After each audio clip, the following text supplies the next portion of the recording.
Stop waiting for your child to be 16 or 21 to talk to them. Talk to them at 2 years old, at 5 years old, 8 years old. Tell them, look, this is important. You can't do, there's certain things that you can do on earth and certain things you can't do. And this is one of them. You can't do this and you can't do that. That's what we lacking at.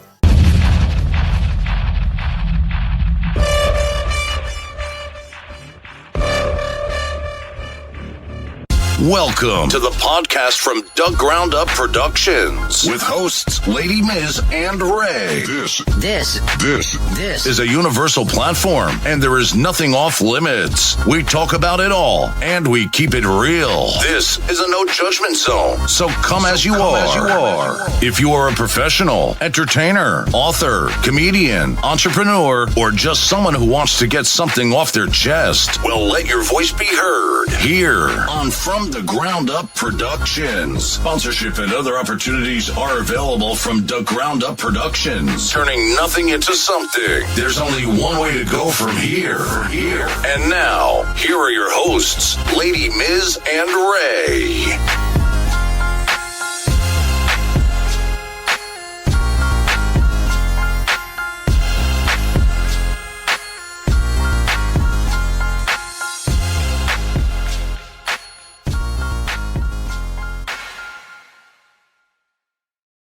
What's good, people? You know what it is. This is Lady Miz from the Ground Up Productions, and there's only one way to go from here. Listen, I'm excited because I got the Big Homie Madman, a.k.a. Boucher, in the building, all the way from the West Coast. My brother, my homie, what's good?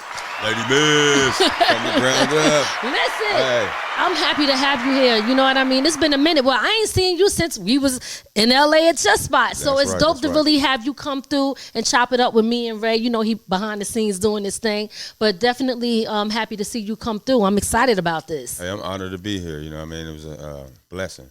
Most definitely, I got to come through and see family. I'm in New York. You know what I mean? Appreciate that. Came out here for the Hip Hop Museum. But before the Hip Hop Museum, I've been rocking with From the Ground Up.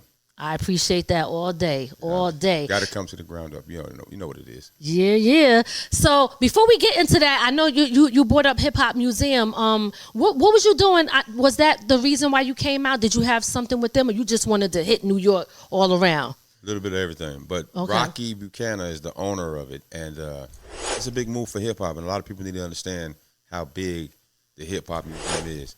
It's going to cover all aspects of the culture.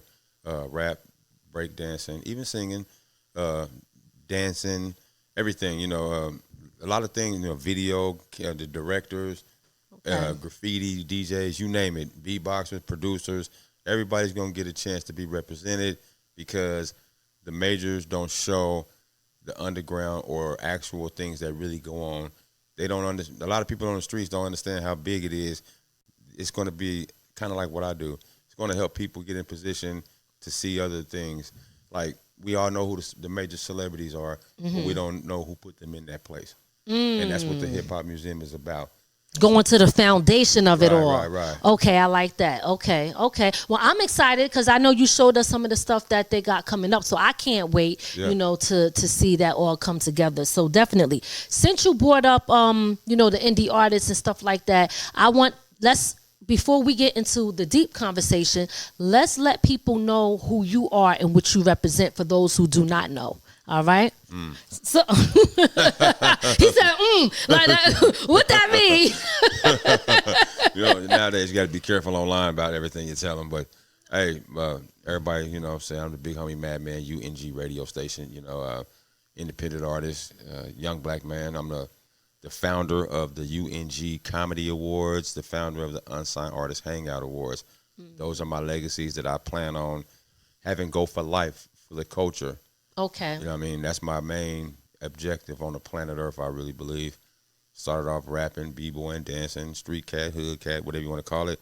But now that I'm grown, it's all about pushing the Unsigned Artist Hangout Awards.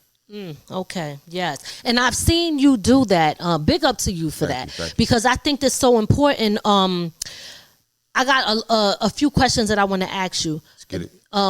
You know what? I'm going to go right to this one since you brought that up. So this one right here is a little, it might ruffle some feathers, but I'm gonna keep it real. You know, sometimes we gotta address these things. How real you want me to keep it? I want you to keep it all the way real. All right, okay, all the way real. You know what I'm saying? So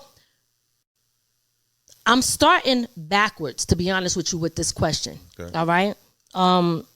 In this industry, a lot of artists do not value independent podcasts, radio stations, and stuff like that. How do you keep the patience with continuing to keep the door open to provide a platform to those who feel entitled and do not show appreciation and respect for those who continue to shine the light on them? I love it. That's like 5 questions in one. but listen, we got to talk about it, y'all. Okay, there's a reason that we need to talk about this, so let's get it. One of them, I can't stand ungrateful artists. It's horrible. We got that category in our awards, you know what I mean, ungrateful artists. Really? Mm-hmm. No.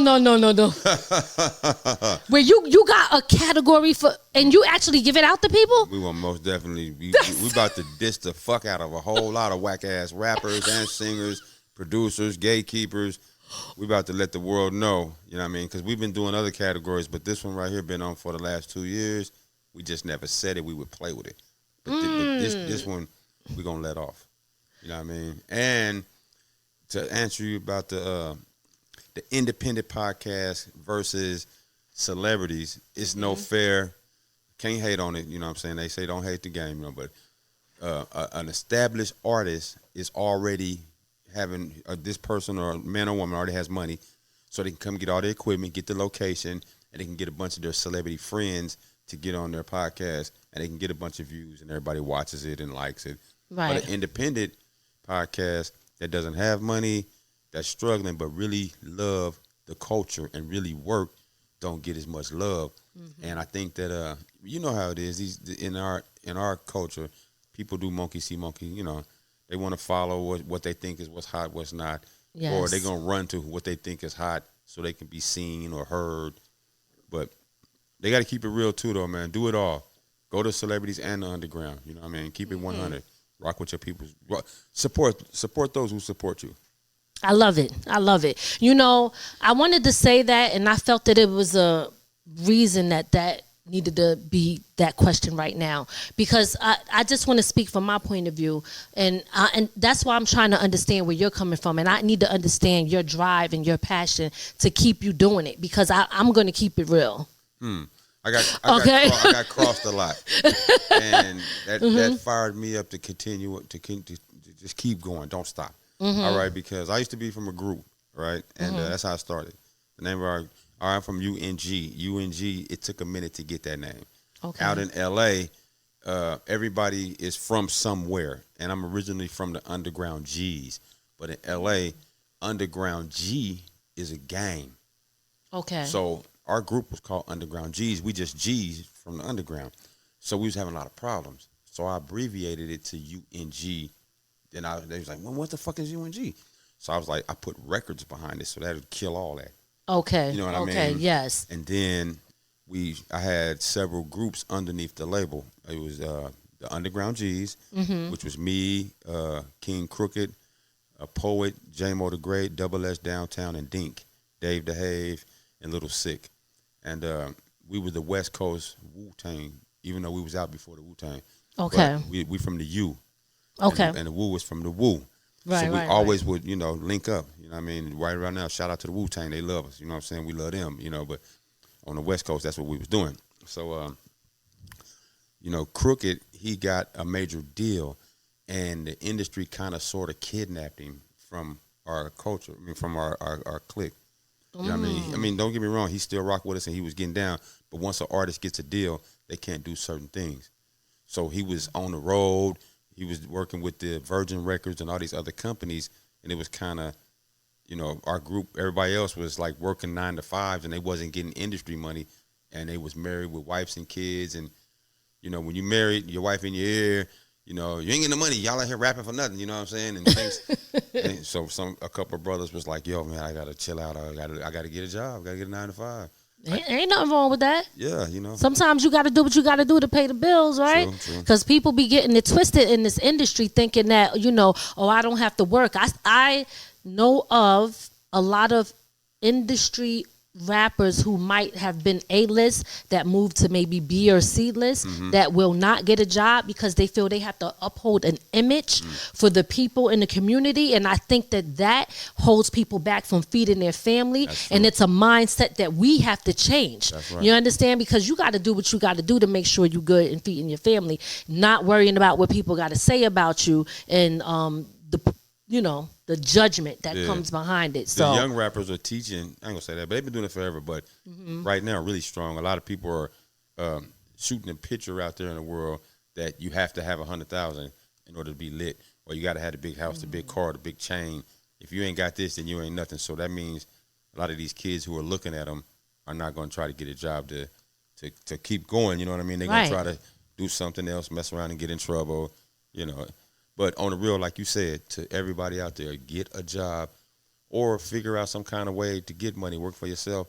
Because once the average artist only get a couple runs, might have 1 or 2 albums. After that, you're going to have to figure something out anyway. You might not even survive off that money no more. You know what I mean? Better let them know. It's the truth. It's real shit. And to piggyback off of what you just said, right? Check this out. How can I say it? So these artists, like you said, they might not really get, I don't want to say get. Let me bring it back.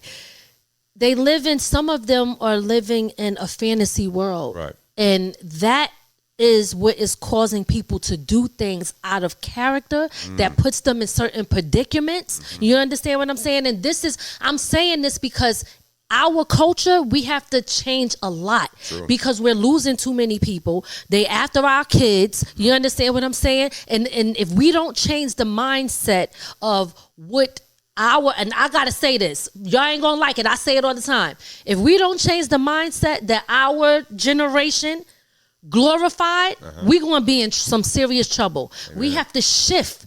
We have to shift because they said that the black wealth is going to be 0 by 2050. I've seen it. You've seen that, right? Yeah. Okay, so I'm just saying, you know what I mean? Right. That I think about things like this a lot, and I know you have a lot of these conversations on your radio station where y'all talk about deep stuff like this, and this is why I wanted to speak with you about this, because think about it.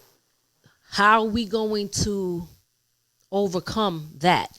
Well, what I notice about America, it seems like a person, I can give an example, like a Too Short or a Master P or a Tyler Perry, right? Mm-hmm. They do very good by selling out the trunk. Then America has an agenda for only letting us go so far.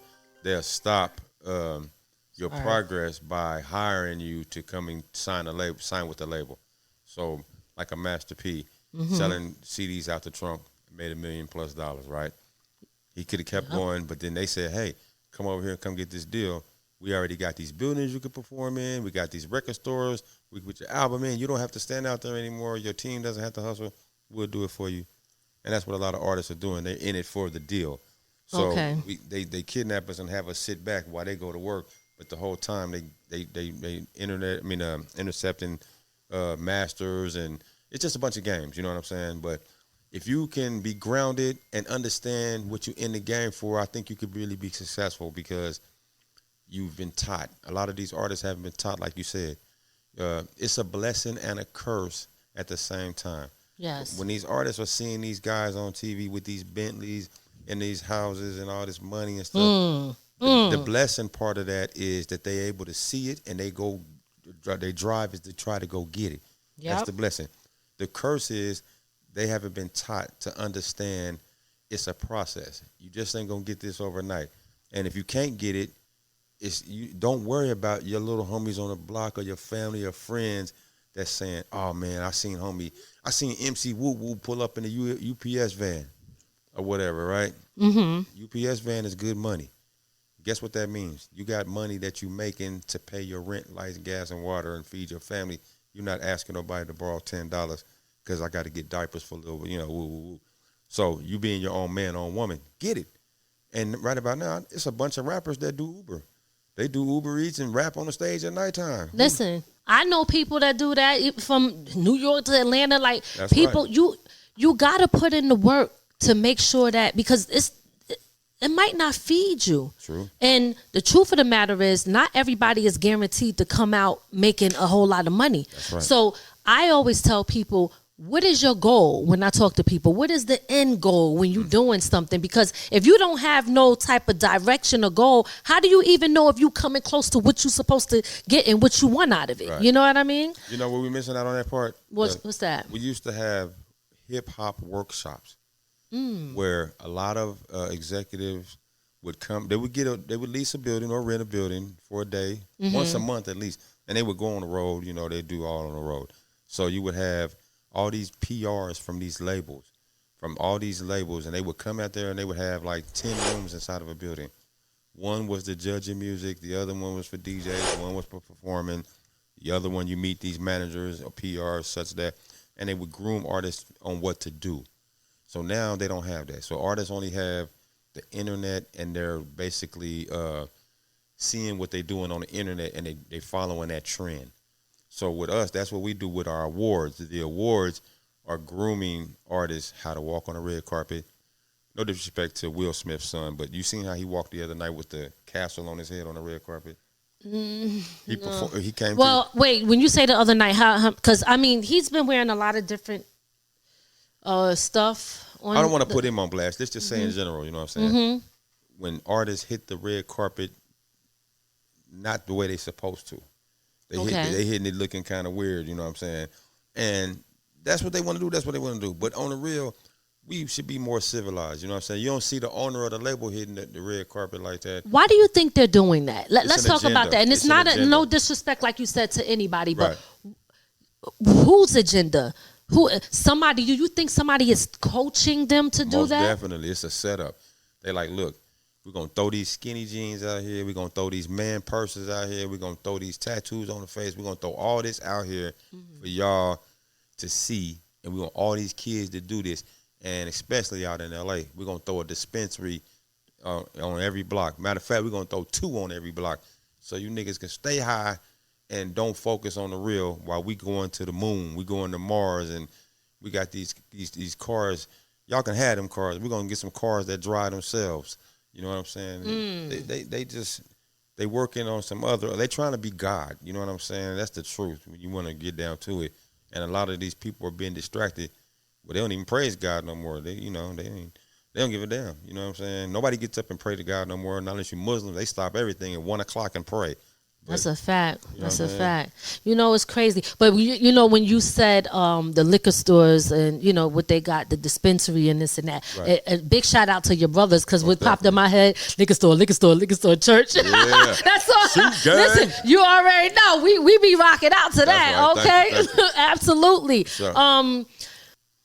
This is what I want to ask you. What makes you, or what made you want to start the radio station, like from your heart, like, and what makes you keep going? Well, I'm from South Central, and out there is the gang culture, and I have children, and I didn't really want them around what I just went through. So I was trying to figure out a lane. I went to school to learn how to do supervisor maintenance in the floor tech world, but out there it's super crowded, and you can't seem to land employment under that. So I put a bunch of applications in online. Morehouse College gave me a call. Next thing you know, I'm at Morehouse College. I decided to pack up and go to Morehouse College with the kids, take care of the family in another way. So I get out there. They give me the keys to the whole entire property, and they say, your job is to do these floors. First building I had to work was the Ray Charles building. I go to the Ray Charles building. It's all music in that building, right? They're teaching kids how to do everything. Same thing you doing, podcasts, piano, bass, you name it. So I go upstairs, and the RA, he says, hey, yo, you the new guy, right? I said, yeah. He said, I got bad news for you, man. We lost the contract to do the Morehouse Radio, and we throwing all this equipment away. I said, so you want me to take all this equipment and throw it outside? He said, yeah. I said, I can't do that, man. I said, they told me that Morehouse College, this is a historical black college, and this everybody here is about coming up. I got to come up. I got to get all this to my house. He said, man, we got a rule. We can't let y'all do that. I said, man, I need you to break that rule today, Big Homie, because I'm taking these mics and these mic stands and everything that you got in here to the house. He said, you know what, man, you seem really serious. He said, I give you 30 minutes. So I call my wife. She jumps in the car, comes up there, get all the equipment, take it back to the house. It just sits in the house for a minute. I'm trying to figure something out. At that time, they had MySpace. So, everybody on MySpace. Damn, right? You took it back. He took it back. But they had MySpace, and it said make a playlist. So I typed in UNG. So behind the playlist, it said radio. They put radio on there on MySpace. So I didn't pay no attention to it. I just, I put all my songs that I rapped, or me and my brothers rapped, and that was my little playlist. So one day, I'm good at hosting shows. Okay. I know a guy named Cream out in Atlanta, and he was hiring me to host his shows. He would go around and get all these artists to perform. So long story short, a white guy walks up and says, hey, man, you good on the radio, man. I mean, you good, man. You should be on the radio. I got a friend named Shig Say out in Seattle. I wouldn't mind if you join him and get on my radio station. I told him, nah. He said, I'll give you $250. So I needed the $250. So I went and did the interview, right? But I was the host, though. So we interviewing all these artists and stuff like this, right? At the end, killed it. People loved it. He was like, yo, you the bomb. He said, I'm going to show you how to open your phone radio. So I went back to the house, seen UNG Radio on the laptop from the MySpace. I said, wait a minute, man, let me set this equipment up. Because I was going to set the equipment up to do like studio. I said, let me set this up. So I moved everything out the front room and set up. I said, I'm going to try to do radio. So I started trying to talk to people and stuff like that and do it like that. So I interviewed this one female. Her name is Tamika Cook. She was signed to Arista Records. She was large, you know what I'm saying? And she was the first artist I ever interviewed. She came over there and she seen it. She gave me props, and then she donated. She said, I want you to go do this, and I want you to do that so your radio could be better. So nice. Bing, it hit me in the brain. That was it. So I started interviewing all the artists in Atlanta that was coming on stage because I was hosting these shows. So I would catch them and have them come to the house and interview them. Next thing you know, I had a line of people outside always want to come get interviewed. And I was saying, man, this is a radio station. This ain't no hangout. Why y'all trying to hang out? You know what I'm saying? Because I'm from L.A., and in L.A., you can't have people at your house like that. There's too much shit going on. Right. So I was like, no. I don't know what's going on in the South, but I can't have these people at my house like this. Not knowing all along, they wasn't being disrespectful. They were coming, they were hanging out so they could get their music played. And they were comfortable. I was making them feel great, and they loved it. They embraced me. So I said, yo, this show is called the Unsigned Artist Hangout, right? Right. So I met a guy named Michael Myers. He's the writer of That's Just My Baby Daddy, that song. Yeah, That's Just My Baby Daddy. Right. I remember that. That's my homie right there. Rest in peace, Michael Myers. You know what I'm saying? He's the founder of Hot Block Magazine. So Michael was doing the music awards. I'm going to make it short, though. He was doing the Hot Block Magazine Music Awards. Okay. And he would go around town and get a bunch of people in this magazine. And he was showing me Atlanta. So I worked with him, did the best I could, did my radio. It wasn't getting where I wanted to get to. I couldn't reach out to the T.I.s and the Ushers and the Jeezys. The big folks wouldn't come through. Okay. Because it's about money. You got to have a relationship with these labels and stuff. But the underground was really rocking with me. So I said, me being from Cali, I'm going to go home and deal with my folks and try to get it going. So when I went home, I was doing my thing. Next thing you know, I get a call. They say Michael Myers passed away. Oh. All right, the homie that put me up on game passed away. I say about a month went by, I had a dream. Woke up out of my dream. Michael was telling me something. He was like, you need to get all the artists that you interview on stage. So I did a big show, put them on stage. But that wasn't what he was telling me. I didn't hear it, so I went to BET. I went to BET Awards. Next thing you know, BET, they shitted on me. You know what I'm saying? In what way? Oh, my God. You know what I'm saying? Not to be dissing BET, because that's our biggest platform besides the Super Bowl. You know, black people, we the biggest entertainers in the world. And the Super Bowl is the biggest stage. So when you hit the Super Bowl, you legendary icon. Everybody sees you, all these countries everywhere. Then the second biggest stage for black folks besides the Oscars, I'm saying our show, which is for BET. us. You know supposedly. All right, I'm saying for years. Now, we all know this. After the last 5 to 10 years, it's been a little weird. Right. But before that, we would have these big artists come out to BET. You know what I'm saying? That was, it was a time where we run home to go see Rap City, Power 106. You know what I'm saying? In Park. We love BET. You know, video, soul, everything. But like I said, it's changed. When I went down there, it was nothing the way that I was raised up on. It was just 100% different, and I didn't like it. So I went home and said, I got to do something about this. I'm going to do my own awards. That's what the dream was telling me, to do my own awards. And that's how I got the passion and the motivation to push to keep the awards going. Okay, all right. Well, that was a lot. But I'm going to ask you this. I don't know if I missed it. Okay. You said BET shitted on you. Did you answer that question? I did, in a professional manner. Oh, okay. I didn't really want to say what was going on. We going to skip over it then? No, we ain't got to. Okay. Just from the ground up, big homie. You know what I'm saying? Let's get it. Now, BET, personally, the owners didn't come out and shit on me. The way it was structured. You know what I'm saying? The way it was structured.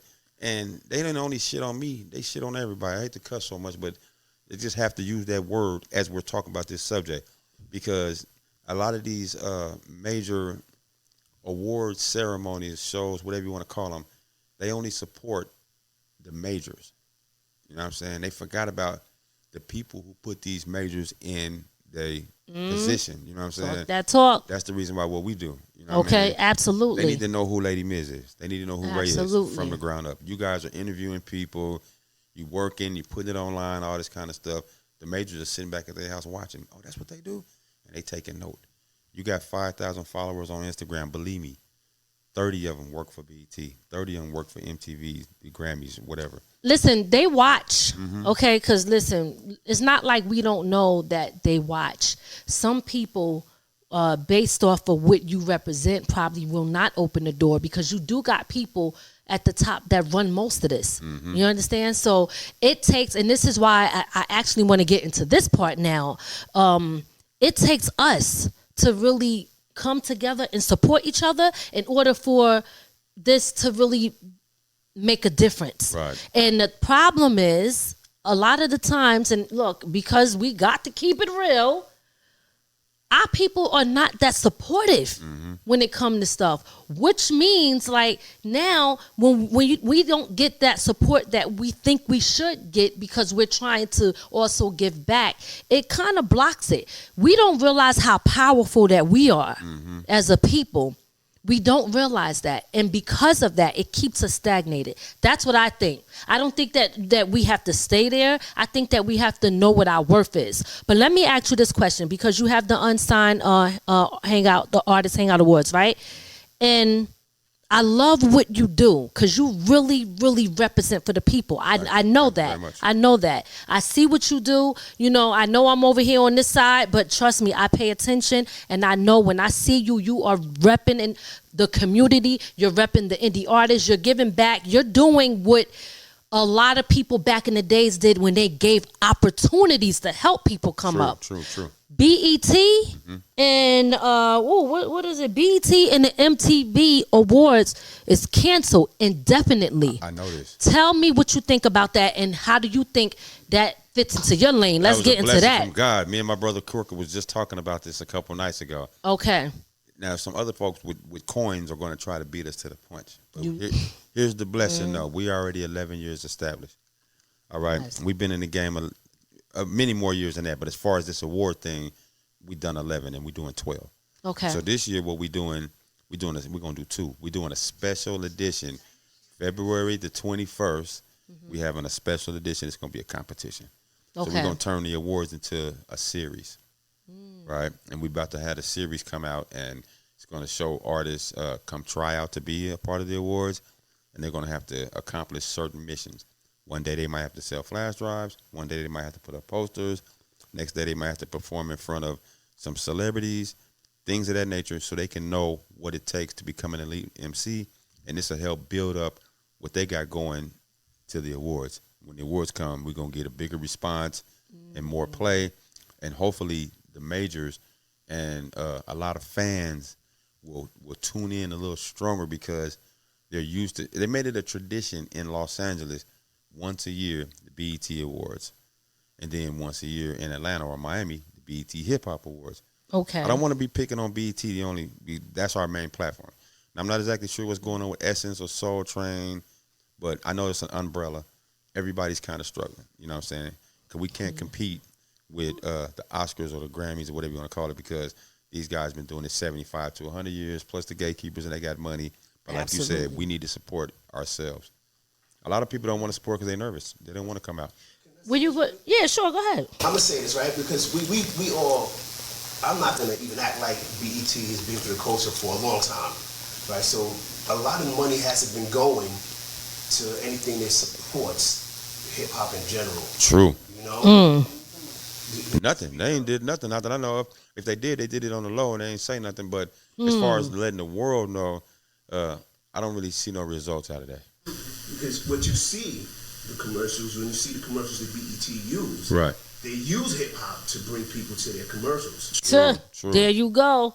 When it comes to supporting it and saying, "Hey, we see you," right? BET hasn't done it in a long time. That's true. Well, I don't want to get religious on y'all, but God has plans too. And one of his major things that everybody's affected on the planet Earth is that everything has an expiration date. You know what I mean? The milk gets expired, even marriages expire. Then one day everybody gonna pass away. So everything has an expiration date. Maybe we all know Viacom was owned by others and it wasn't us, right? And they might have had it was just over with, but it was a run for BET. How long was they alive? 25, 30 years? Something like that. So they had a run, but this whole time, I thought it was 40. Might have been 40. I thought it was 40 years. Remember they had that big thing, but don't quote me on it because my memory be messed up sometime. But I thought I could have sworn it was 40. Maybe I'm wrong. Well, you know what I'm saying? On that, let's take the good out of it. Okay. They did great. A lot of black people ate from performing, for working at the BET Awards, and just regular at BET. A lot of people became successful.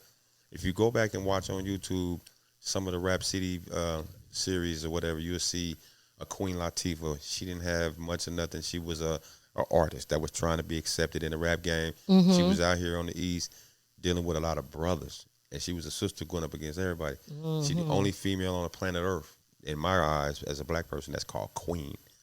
Queen Latifah. That's big. You know what I'm saying? So shout out to Queen Latifah. Yes. You know what I'm saying? That's a big thing. But now who is Queen Latifah? The person that put out Naughty by Nature. The person that's doing movies. The person that's behind the scene funding money for movies and shows and other artists and things like that. And she built a low income housing out there in Newark as well too for the people. So that's what I'm saying. Yeah, she's definitely doing a lot. That's a complete artist / MC. Yes, you know, she's grown entrepreneur. now. That's right. You know what I mean? Yes. I love that. What's up, y'all? It's Ray, and November is Men's Health Awareness Month. Fellas, let's be real. We don't talk enough about our health. Too many of us hold it in thinking that's what makes us strong. But strength is checking in, it's getting that doctor visit, it's talking when life gets heavy. Your body, your mind, that's your foundation. Take care of it, protect it. Because here from the ground up, we believe we build better men when we start with our health. Why do you think it got canceled? Before you answer that, I'm going to tell you that I know so many people that are so dissatisfied in what BET has become and how they represent it, how they represent us, how they represent the culture, okay? I want to know from you in your own words, why do you think it was canceled, and do you really feel like I know that you kind of answered, but I'm asking this for a reason because I'm trying to see like how you feel about a certain thing when it comes to this BET Awards. So what do you think, the reason that they canceled it? What do you think about that? Like the artists and what they represented. I wish I could answer that in a different level if I knew what was going on behind the scenes. But on the G tip, they might have had they run, expiration. It's a run. It's a wrap. So that's what you. I know because you said that, right. but that's just what you think. Kind of answered it. Yeah. Okay. I think they run was up. You know what I mean? They ran out of gas. But at the same time, the lesson for the black folks, our culture, even I ain't just talking about black Americans that was kidnapped from Africa, all color, the Caribbeans, the Cubans, the Jamaicans, the Trinidad. We all brothers and sisters. All of us as color folks. All right. Now The reason why guys put that down because a lot of the episodes at BET right now, they're against what we doing. BET run came to an expiration. It had an expiration date. Now, like I said, the blessing is that a lot of people benefited off that. A lot of people got money, opened up their own companies, gave back, did a lot.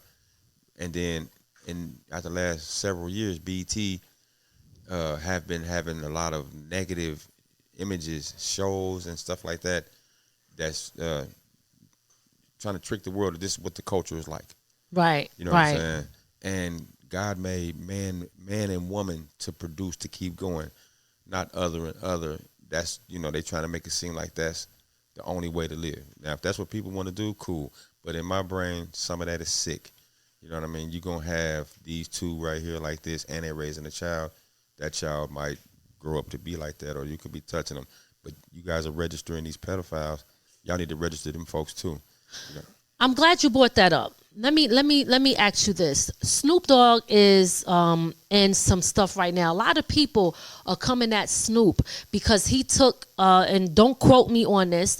If I don't know if it was his granddaughter or grandson to the movies to see a cartoon, and in the cartoon there were two women who had a baby. Whoa. And his granddaughter or grandson said, like, Pop, how is this possible? How can two women have a baby? So Snoop basically was telling him, like, or her, just watch the movie, but he addressed it in telling people, leave this out of the children's stuff. Amen. This should not be exposed to the children. But he's under hot water, and they are coming at him like crazy. I don't know if you've seen this on social media. Okay, so when you say what you said just now, what is your take on that? They're going to hate that I said it. You know what I mean? Because, that community is tough. Oh, he said that? Then we go make a call, But, hey, look, you know what I'm saying? I'm a man of God. You ain't stopping nothing. We got things to do. And he has a mission that he wants to get out there to the people.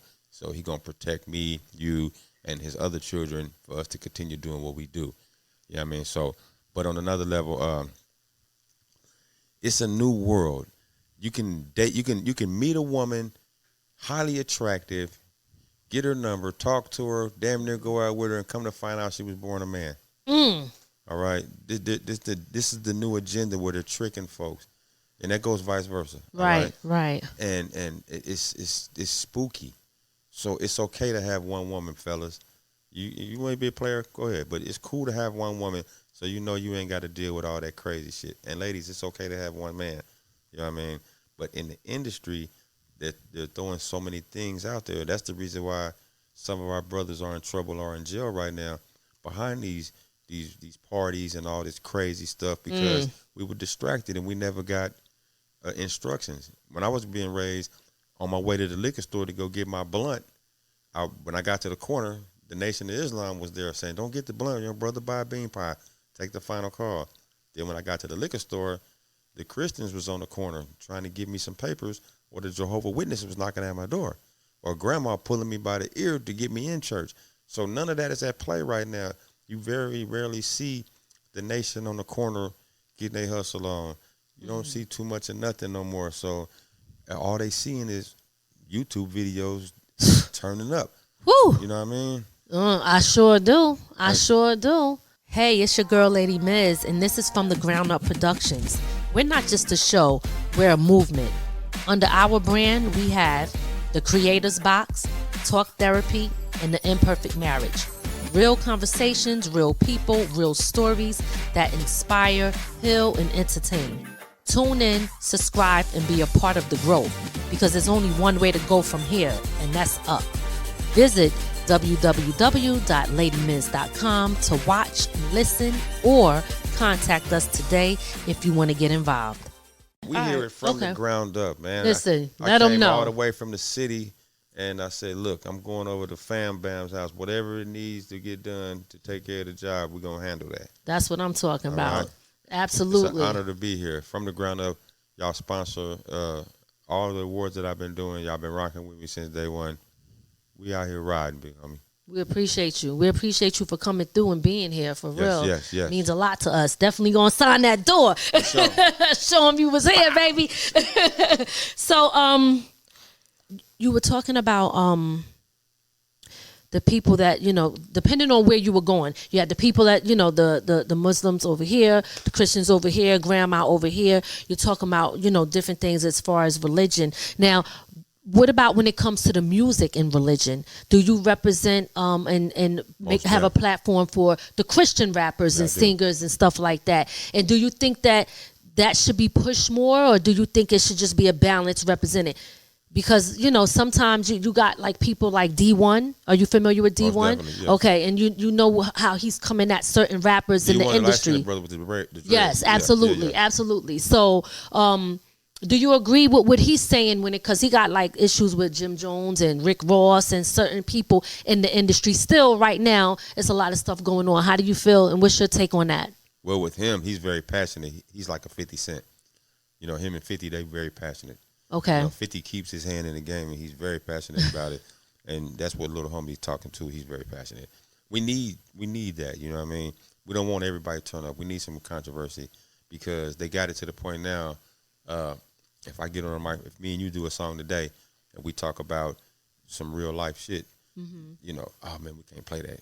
Versus Ray and Miss Very Sexy Lady make a song talk about turning up, they might get more play. Right. But because it's an agenda. Okay. Right? Like I said, out in L.A., they doing their best to distract us. They don't want us to build the hip-hop community or community, period, on positivity. They want to continue to separate the black and the brown and bury the true word. They don't want us to know that they were Afro-Mexicans, Afro-Jamaicans, or whatever. Yes. They don't want the truth, not one bit. No. We taking black history off the map. We've taken black history out of school. We don't want y'all to know nothing about no hieroglyphics or no pyramids. Mm-hmm. None of that. We want y'all to know that Lil Nas X is a top seller, dressed like him. You know what I'm saying? Did you see Lil Nas X recently walking through the streets out there in his underwear? It is sad to see that. You know what I mean? All right, I'm just going to say it. What is happening to our black men? I say it every day to myself. Shit. Look, you know what I mean? They've been distracted, and a lot of the OGs are not stepping up, saying nothing because, we've seen. Okay, remember when Kanye West went on to Noriega's show and he talked about a lot of issues about certain people, and they froze his money. Yes. All right, so that puzzled me. I said to myself, yo, hold on. You trying to tell me, now I know when football players win the Heisman Trophy and they do something wrong, they come and take the trophy. So I'm like, okay, so you trying to tell me it's like a house or a car. We can buy the house, but if we don't, or we can buy a car, if we don't keep insurance on it, they can take it from us. Right. So they're telling us the same thing in music or with your money in the bank. Mm-hmm. Oh, yeah, you work for that money and everything, but it's in our bank. Because once you get a certain amount of money, you got to have your money in the bank. You just can't have $500 million laying around your house. That's a fact. They be like, nah, we put this on pause. Your stuff is on freeze. Mm-hmm. Now, the man didn't commit a crime. He didn't pull a gun on nobody, rape nobody, hit nobody. He didn't do nothing wrong. He just spoke his opinion. And next thing you know, his money is on freeze. Okay, I'm listening.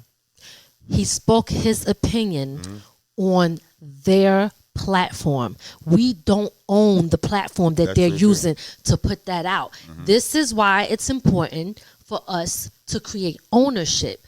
Yes, I agree with him. And the sad part is, think about this. We have to say, kind of like how you just had to word it.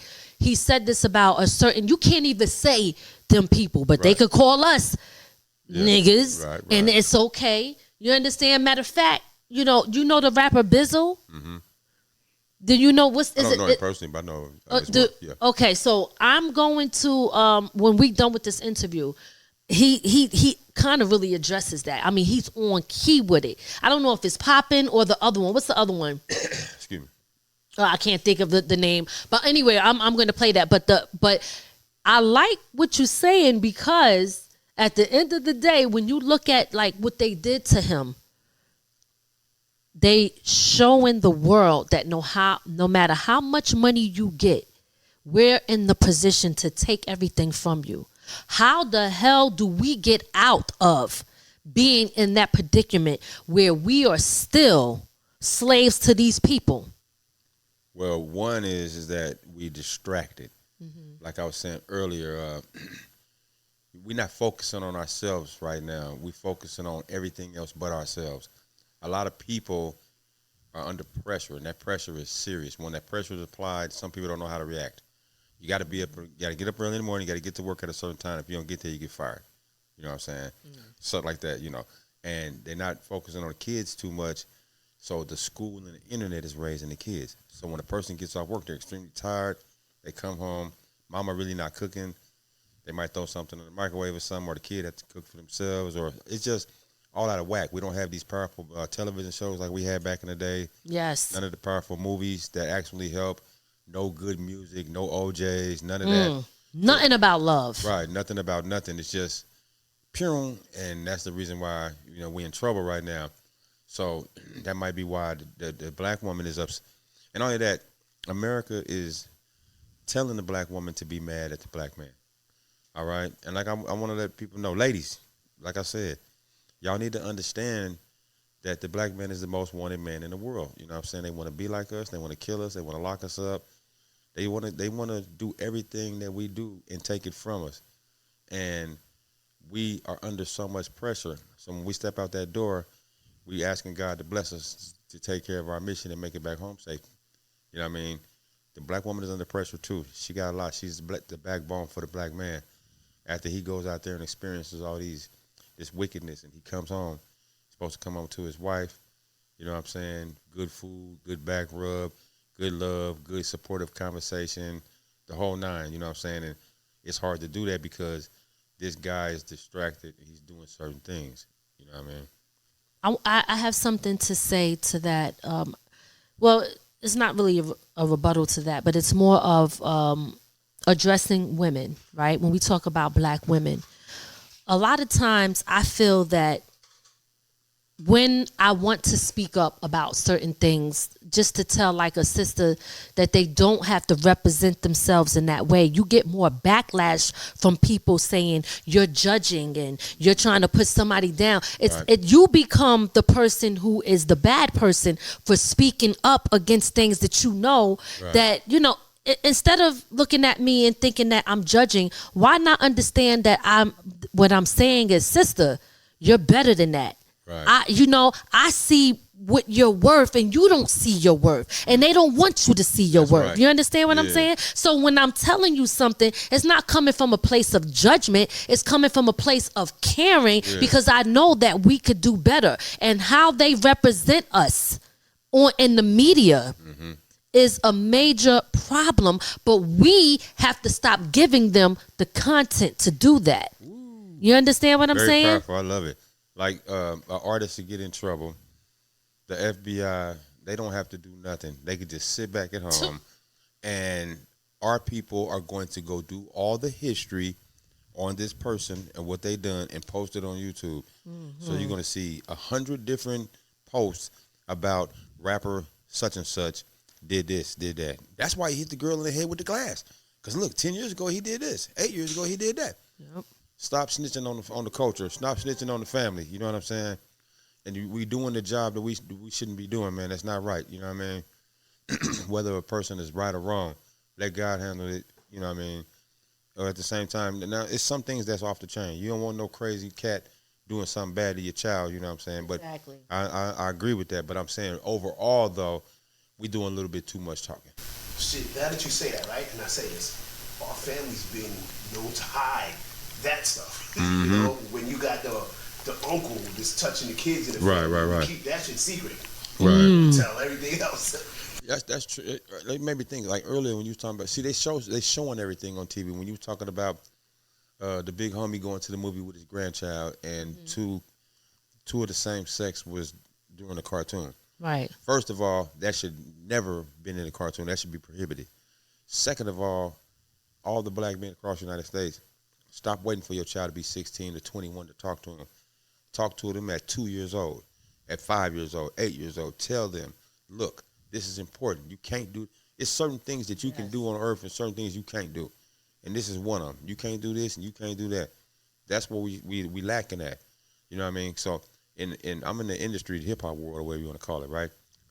If Farrakhan passes away, you know, Farrakhan, I wanted to say earlier, but you know, like about the people we were talking about. Mm-hmm. He the one. I don't want to say he got Arsenio Hall canceled, but they made a threat. If he went on there, they was gonna cancel Arsenio. So Arsenio did it anyway. They showed the power. They shut Arsenio down. But we forever love Arsenio for doing that. But if Farrakhan passes away, who we got? We don't got no leaders. We used to have a bunch of leaders. We had a bunch of independent entrepreneurs getting out there. We had the Malcolm X's. We had the Martin Luther King, the Coretta Scott, Joseph L. Lowry. It goes on and on and on. Who we got now? We got rappers. There are a few people out there. Right, there are few. Like I would say, Tamika Mallory. Yes, Dr. Boyce Watkins. Dr. Umar. Yeah. I'm just making an example. They out there. Right. It's a bunch of us. Dr. Claude Anderson. Most definitely. Okay, that book Powernomics is, if everybody just read that book alone, that is the key to the new Black Wall Street, right, and how we can overcome a lot of the stuff. But people won't pick up and read the book or even listen to what he has to say because they're too busy scrolling through and being distracted by what celebrity is doing what and who's doing this. Do you want to promote your business or brand on one of our shows? From the Ground Up Productions is now accepting sponsors and advertisers. Get your message in front of a powerful audience through the Creators Box, Talk Therapy, and The Imperfect Marriage.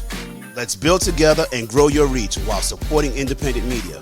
Visit LadyMiz.com and send us a message to learn how you can sponsor a show today. A lot of things are affecting us as a people because we do have access to information and people, but how do we get it out there? Let me just say this.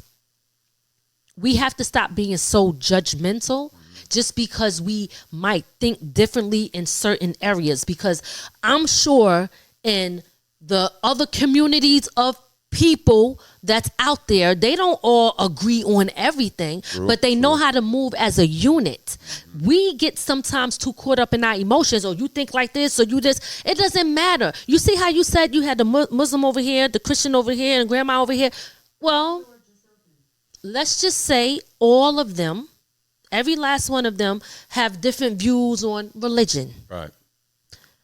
That doesn't mean that we can't come together as a people for one common cause for us as a people. Yeah. But what happens is a lot of us get too caught up in the fact that we have differences and we allow that to keep us separated. Like I tell people all the time, even when it comes down, I know some people who vote, I know people who don't vote. I know people who vote for different type of people. It doesn't matter.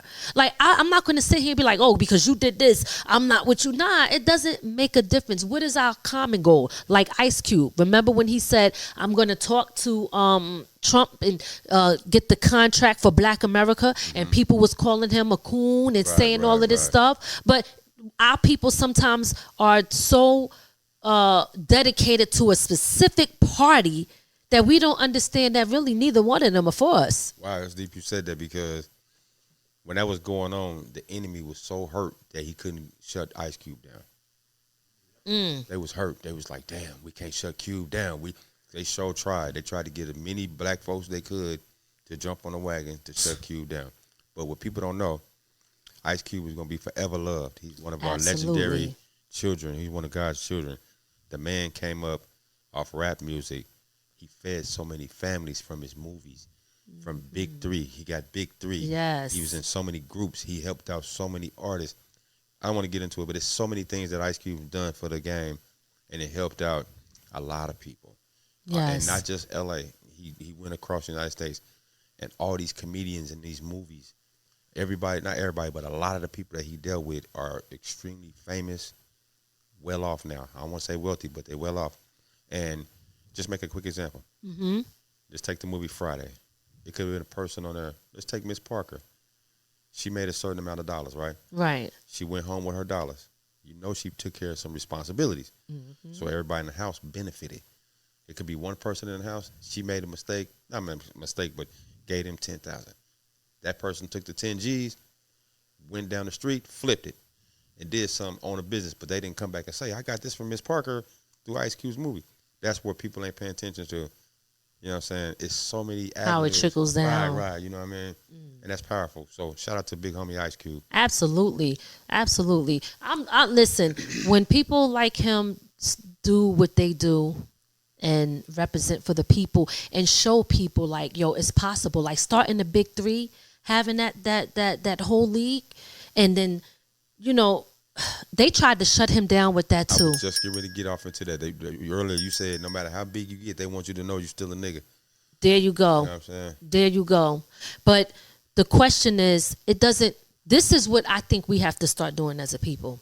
I don't care what you think I am. See, that word don't even bother me no more because I'm not giving them the power to think that you could say that to me, and I have to believe that because you think that there's something wrong with me. Say what you want. You keep that energy over there. But it doesn't mean that we can't overcome that because our people was able to do that before, and we can do it again, all right? So when we look at how things are now, it is possible. It definitely is possible. But question to you is, do you think we're ready? Most definitely. A high percentage of our race is ready. You know what I mean? But a lot of us don't grow up until we turn 30, 40, 50. All right? In teens and 20s, we still trying to discover who we are. And that's where we slipping at, so we won't be ready. Because it's been times that I've been to church or to the mosque and a 5-year-old or a 10-year-old was in front of the whole audience talking real. But they got distracted once they became a teenager because they started liking girls or boys, basketball, football. Kind of goes back earlier in the conversation when I said like a masterpiece selling CDs out of the trunk, doing great in the industry, seen it, they want a piece of it, they'll stop you. Like a dude selling weed, like a Rick Ross. You know, he's hustling, he's making all this money, they can't get their hands on it, so they stop it, throw him in jail, take the money away. They're good at intercepting what we do. But like I said earlier too, the blessing out of the BET Awards getting shut down because it's negative and blessing. Mm-hmm. The blessing part is the next move for our generation. Have a plan B. BET should have known that this is coming one day. So when it comes, we got this.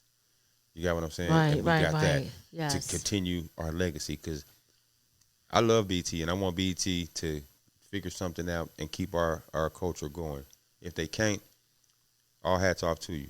I'm with the Unsigned Artist Hangout Awards. It might not be much to some folks. It means a lot to me because it's a platform for our people to get together yearly and celebrate each other on all aspects of the game. You know what I'm saying? I want the world to know that from the ground up, interview a lot of powerful people. You guys have some legendary folks in this building talking about some real issues in the music industry behind the scenes. The world would never know it. And that's the reason why the industry wants to hate on from the ground up to not to let you. See, some of them views is paid anyway, and shit ain't real anyway. But like I said earlier too, these guys are celebrities, so it's easy for them to bring in the Jamie Foxxes and all these folks compared to us talking to a underground artist or a person who didn't really sell a lot of records or whatever, you know what I'm saying? But he or she is still very important. Absolutely. You know what I mean? Let me say something to you about this, and then we got a couple of more, and then we're going to wrap it, okay? Stay here all night and talk if you need to. Get it all out. Well, first, let me say this. Number one is, 'cause I want to get my thoughts together, so I try to shorten it up.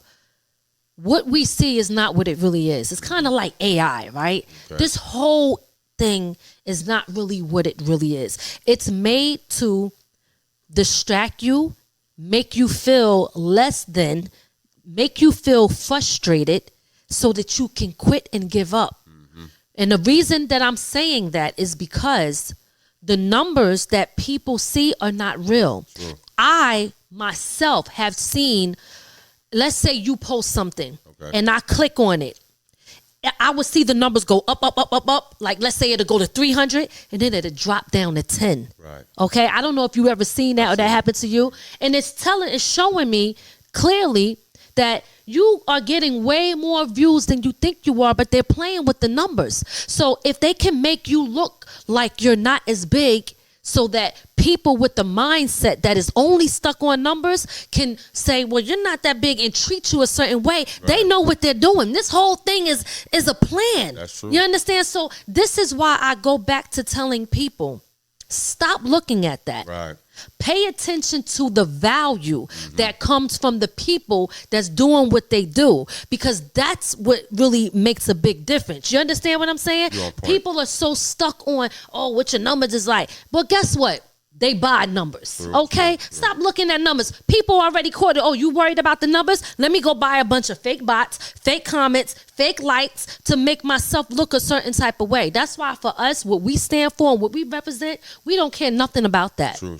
That's not what's important to us. What's important is our people, our community, what we stand for, and what our mission is. So that number thing, we don't even care about that, because we already know what time it is when it comes to that. So them numbers ain't even really real like they say, it ain't. Let me add to that. Sure, go ahead. All right, so this is my perspective on that right there. Mm-hmm. These platforms, they'll give you a door to open. The TikToks, the Instagrams, they give you an account.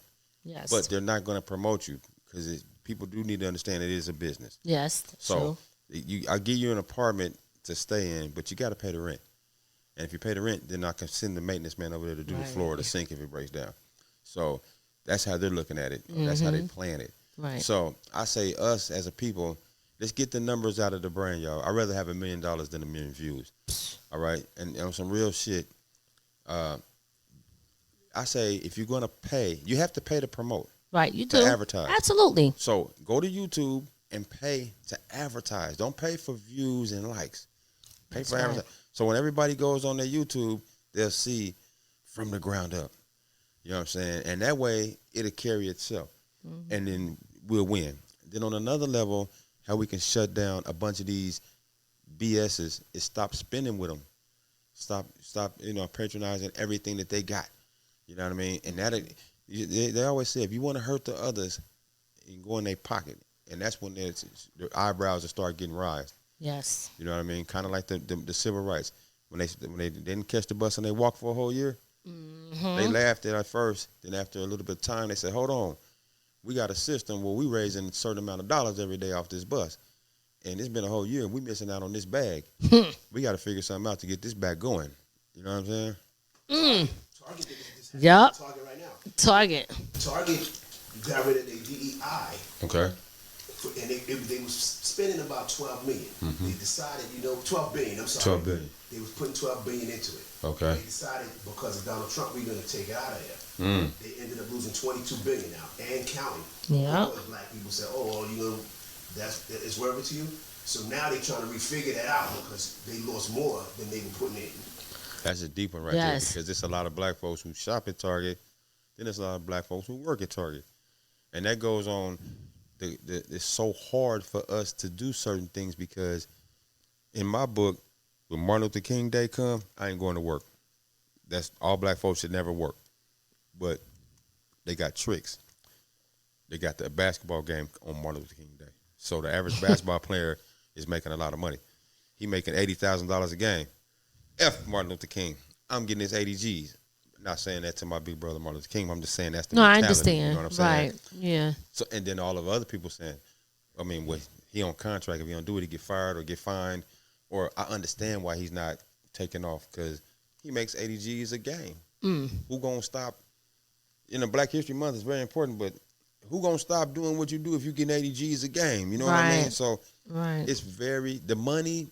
What it is, people don't have principles no more. You know what I'm saying? When I'm blessed. I got $8 million to my name, right? As long as I don't do nothing stupid, I should be able to keep it up. All I got to do is figure out these different doors to push for my peoples to keep going so the money keep going. So when they throw a deal at me like, hey, we want you to do this, man, we had a perfect idea. We used to have a magazine back in the day called Mad. We want you in there. We want you to get freckles on your face, man. We're going to give you $10 million. Nigga, please. You know what I'm saying? I don't need that $10 million. I'm already blessed. You got what I'm saying? Right. I don't need that. That's going to kind of like the Mike Tyson fight last year when he fought the white dude. the exposition. Man, come on now. Mike Tyson knocking motherfuckers out. Yeah, You know what I'm we saying? know it's. That was a money thing. You already know. Mike, don't be mad at me, Triple OG. Holla at me when I you love see Mike me, you know Tyson. what I'm saying? I watched it and still was happy because I'm just a fan of Mike. Yeah. Now, on Mike's part, he thinking 20 mil. That's going to feed him and his family for life. Ain't no telling. I don't know Mike back. I don't know what's going on behind closed doors right now.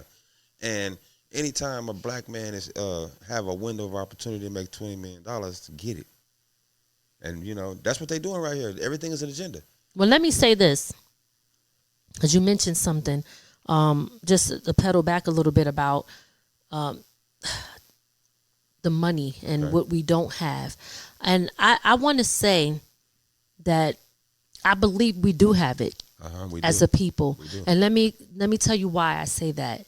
Because all these businesses and these other groups of people always set up shop in our neighborhoods, right? True. They get wealthy off of us.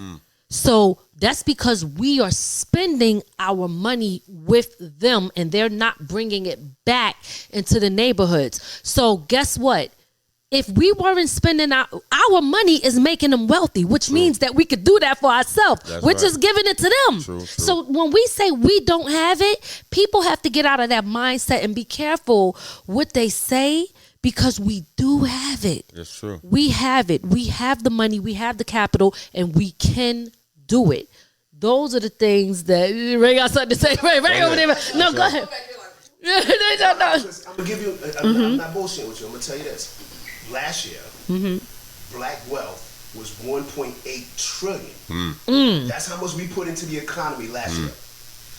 So we do have it. We got That's it. right. And didn't you say something about, because I don't know the numbers, that you know the numbers. In the world in GDP. Wow. Okay. Say it louder. I want to make sure the mic pick it up. The GDP in the world is 14. GDP, break that down for those who. Okay, we're going to have to look it up and put it on the screen. GDP is 14th in the world. Wow. Like America's number one, and then we number 14 with money spent. We do make a lot and spend a lot, you know what I'm saying? Yes. That's a major problem for us, you know. It's part of our genes. We original people from Africa. Africa not the original name, but we're original people from the motherland. We built an enterprise and let them come over and take it. And same thing over here in America. When we were slaves, we created a bunch of things. They made up a rule that we couldn't be the founder of it because we were slaves. So the slave master patented our creation. You know what I'm saying? And that's where they capitalize at. You know, so I got to, you know, I know a lot of people might not agree with Dr. Umar, but he's still a black man that's doing something positive. And he said something that was very powerful. If reparations was to come, they try to give us $250,000 or a couple million. We need to know what to do with the money, like a workshop. You know what I'm saying? And at the same time, we need to understand that's not enough. Black folks should never pay taxes. We should never have to pay for electricity. All the things that we created, we shouldn't have to do none of that, and have to pay for none of that. We should benefit 100%. We're the first to do medicine on the heart, heart surgery. All these blessings that we created on the earth to help, we should benefit from it. I understand it's a little late in the game, but we still need to be compensated for our creative. They're allowing these little demon females to come up 30 years later and say, hey, he touched me wrong. And then they take a black king down behind an allegation from 30 years ago that he put a drug in my drink and did me like this. And this man is worth $80 million, and then they lock him up. You know what I'm saying? From an allegation from 30 years ago. We were just talking about that. It's real. Listen, it is. But they got an agenda. That's my thing for the night. They got an agenda. You know what I'm saying? But we have to overcome all of that and not allow their energy and their agenda to hold us back from anything. Because we are, they know how powerful we are. They know that we're strong people. We influence people all over the world, our culture. Okay? So because of that, and them knowing the type of influence that we do have, they have to try to break it down. And sometimes they got to send people in to start from the inside out, right? So at the end of the day, right? And we're gonna, and I'm only cutting this short because I know, it is a lot. But we're gonna have to do a take two. Even if we come out there or we do it online, we're gonna have to do a take two because this is good conversation, and I love it. I love talking about stuff like this. I did want to briefly talk about, before we end it, the food, right? Okay. Because they are attacking us through media, through music, and also through the food. GMOs, pesticide, people buying up all the farmland so they could create certain things that they know that can attack a certain DNA gene, a group of people. They know what they're doing for population control and a whole lot of other things. What can you tell me that you know about what's going on in your area in LA when it comes to food, when it comes to growing food, stuff like that? Well, I know in the studio we always just talking about how they treat us in Los Angeles. If you grow any fruits, vegetables, or anything in your yard, they'll come and find you or make you take it down or whatever, things like that. Now, that's what population control / FOC, form of control. They want everybody to rely on the major grocery stores. All right? You can't grow tomatoes in this yard because this is just an example. You got tomatoes on your yard, and we can't get no money out of it. You got 500 people on your block. So we know all 500 people because they all got ID, credit cards, so they all got the scanners. Everything is in there, lasered up. So everything that we do, they have knowledge of it. As soon as they direct deposit your money, you got direct deposit. They know you got it Friday. You got off work, you went to Burger King, you went to the gas station, you went to the bank, you paid your rent. This is an every week routine, and they know this. So they got their inventory at the grocery store. They know that they sell 3 tomatoes a week, right? Okay. So this woman is on the block growing tomatoes. Now we're only selling 1 because everybody's going to that lady right there. They don't have to leave the block.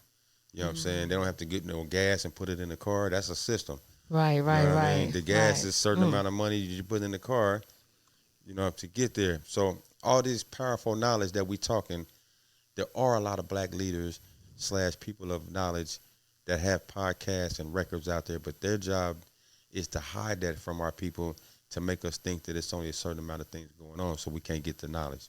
And if you kicking this knowledge like a Brother Rizzo or something, they'll suspend your page.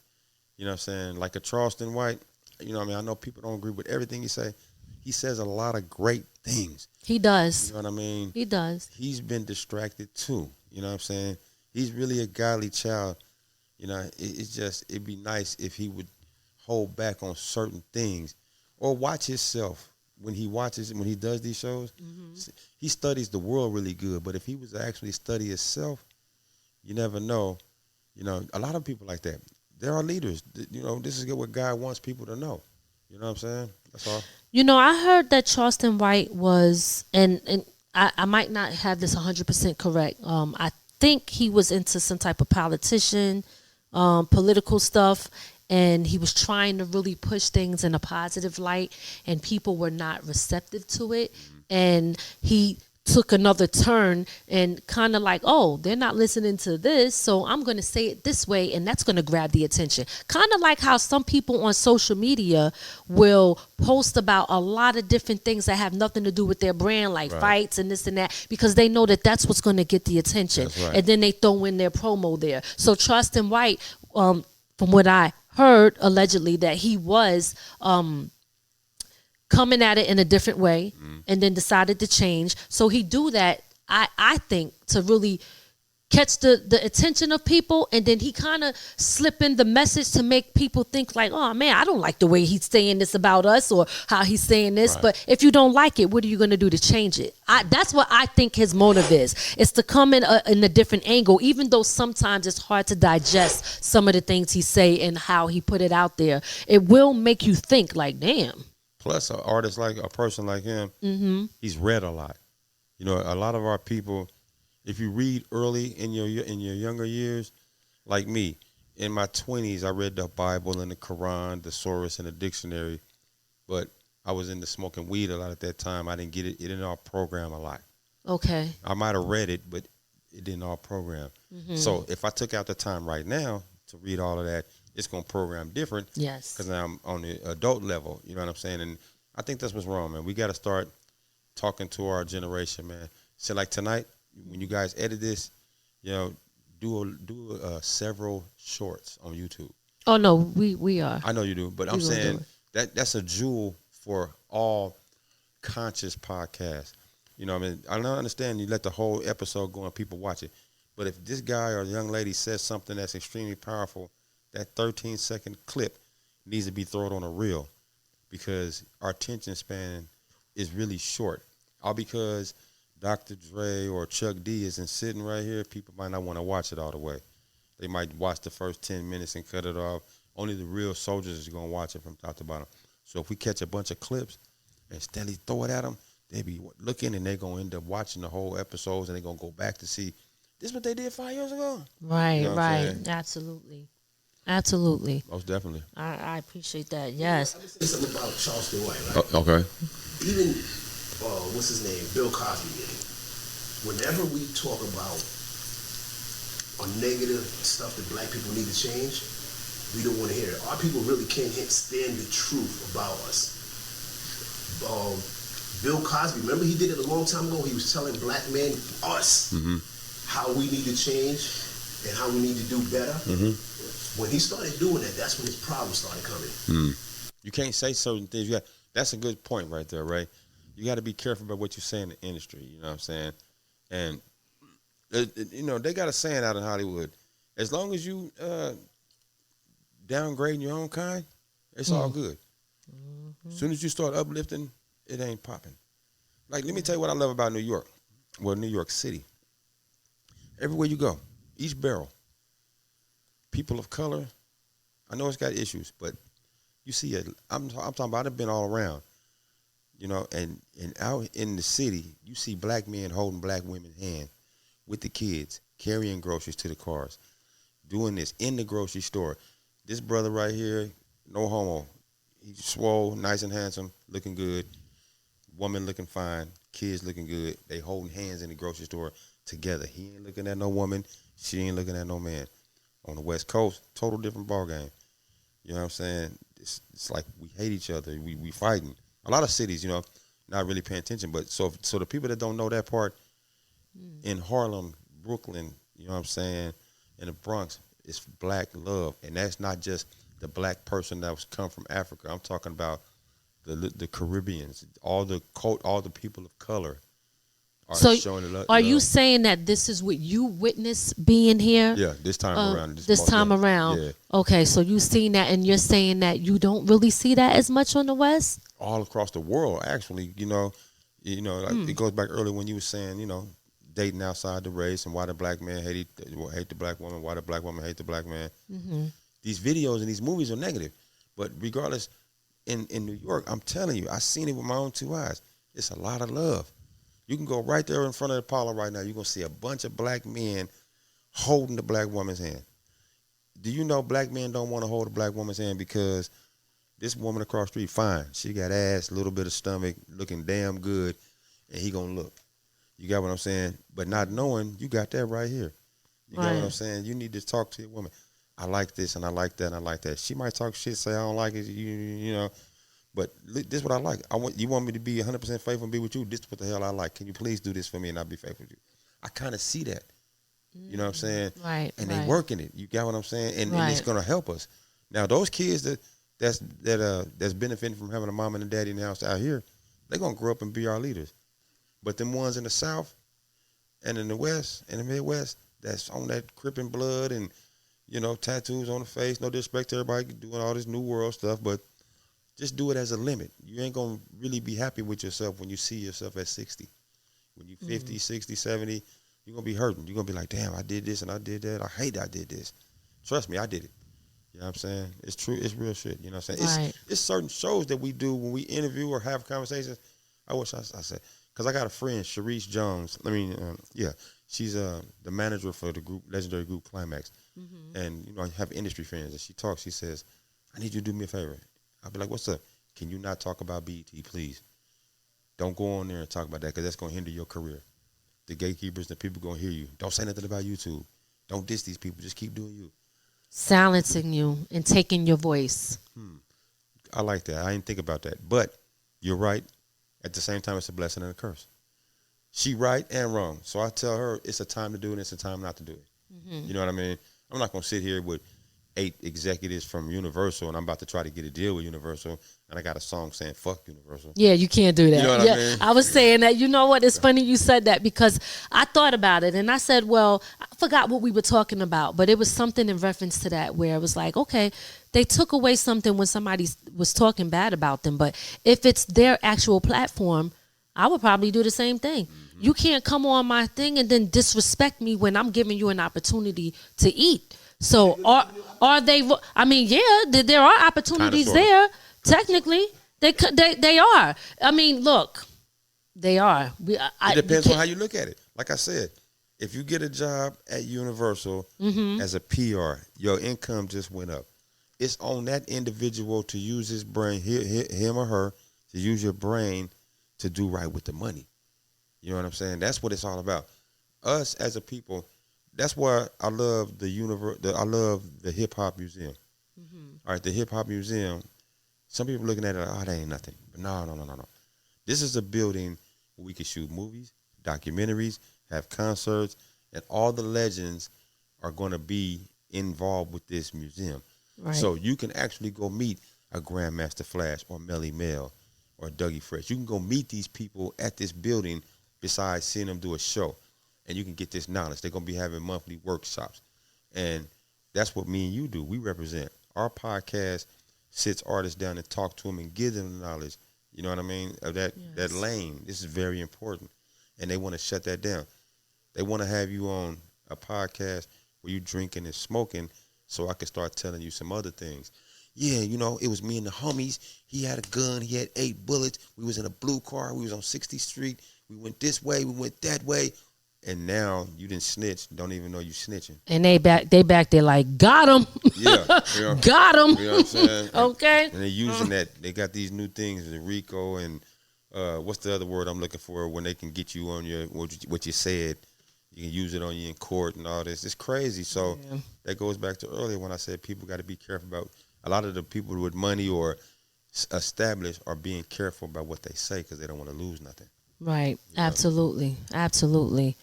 Well, listen, at the end of the day, we got to just keep pushing. And I think, you know, it's important that we try to stay positive, try to think positive, put good energy out. The law of attraction is very real.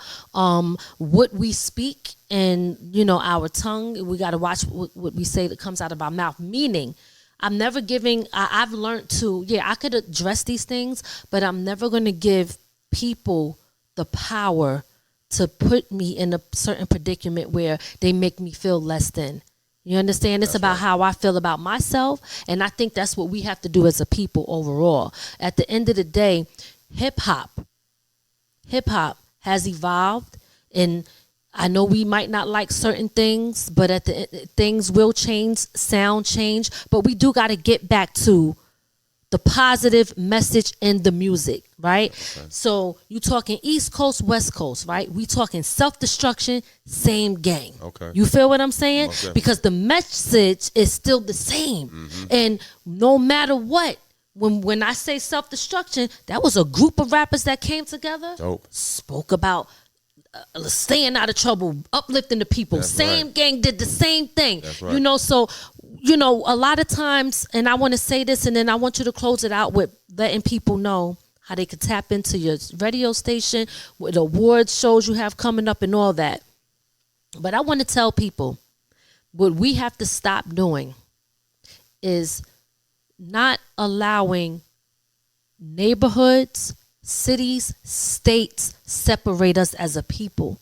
A lot of that time, there used to be, when we had the Tupac and Biggie and all that, there was the East versus the West. Then you had New York not liking the down South, and now down South don't really like the New York, and then the Midwest. It's all of this different stuff that happened, but at the end of the day, we all in the same gang. True. Right? And I didn't get to this because I know you spoke about, you know, saying, you know, Big Homie and stuff like that, but one of the things that I learned that I did not know is that when they started those gangs back then, it was for positive stuff for the community.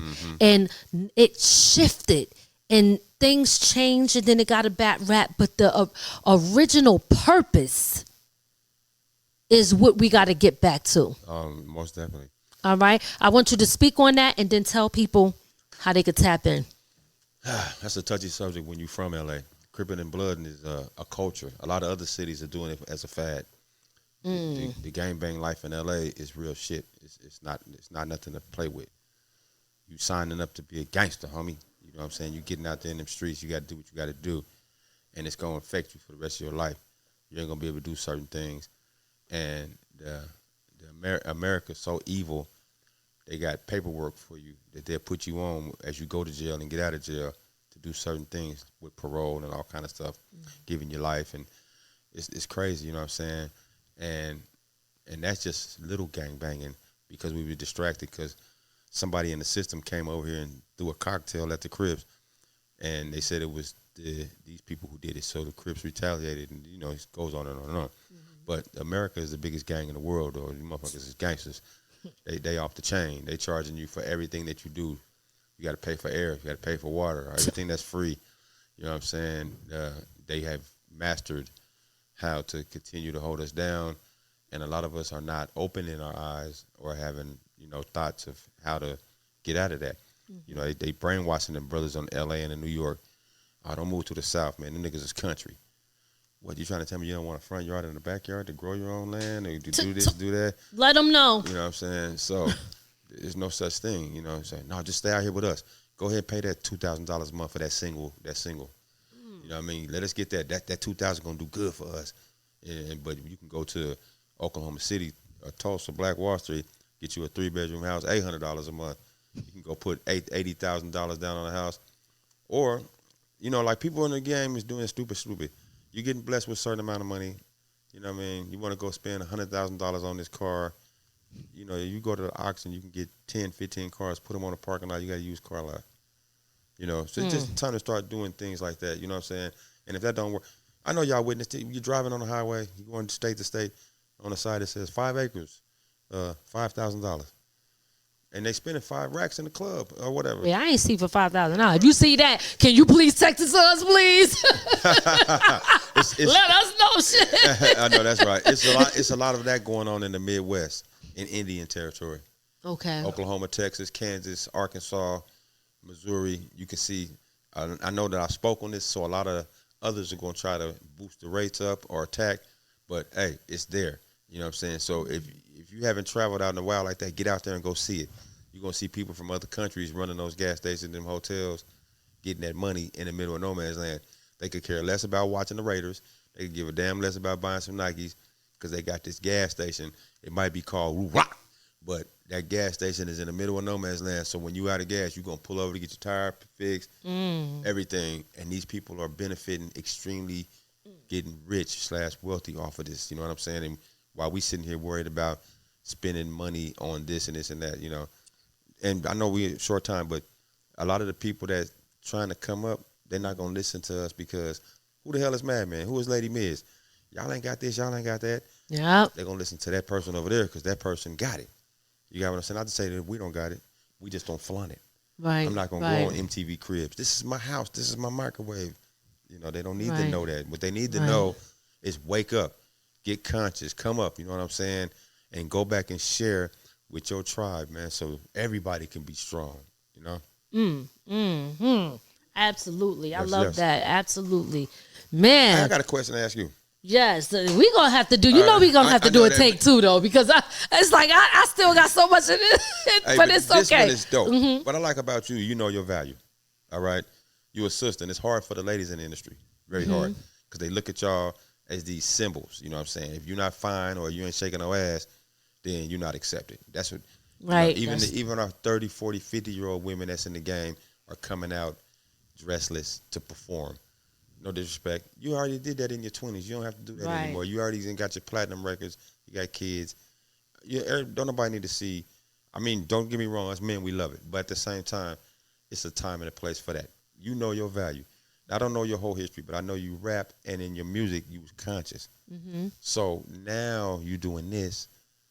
All right. I don't know if they hated on you because of your music, but you got another voice, and your voice is now a broadcaster or I know you know this. I say you know your value.